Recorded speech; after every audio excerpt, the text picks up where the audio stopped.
Tonight, the suspect accused of gunning down 9 people at a South Carolina church is back in that state and in police custody. 21-year-old Dylan Roof was brought in thanks to surveillance pictures made public. Roof was spotted in North Carolina, 4 hours away from the scene of the shooting at a historic black church in Charleston.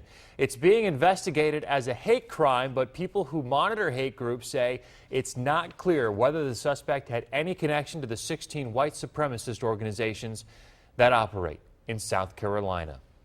Of course, reaction to the shooting has spread far and wide. Here in Wichita, many are outraged. Some are scared. KAKE's Madeline Anderson continues our coverage. Madeline. Well, a group of more than 100 community members gathered for a vigil at St. Paul's Episcopal Church today, visibly shaken but also determined to remind the country Black lives matter.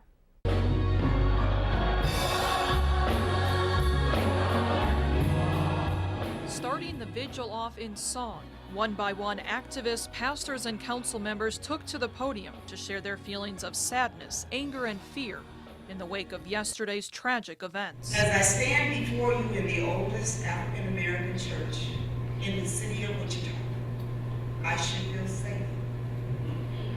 But I can tell you right now, I don't. This is white supremacy at its ugliest.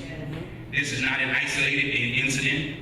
Attacks on Black lives are constant and ever present. This stuff can't be legislated or mandated. This has to be a change of the heart.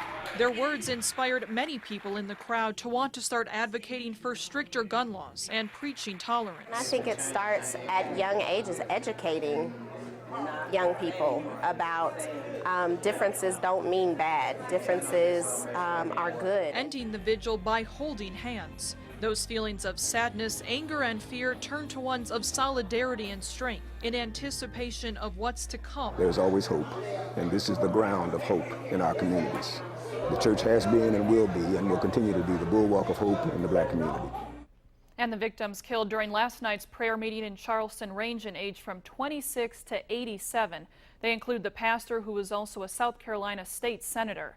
Officials say the study group believed the shooter wanted to join them in studying the Bible, and they accepted him there.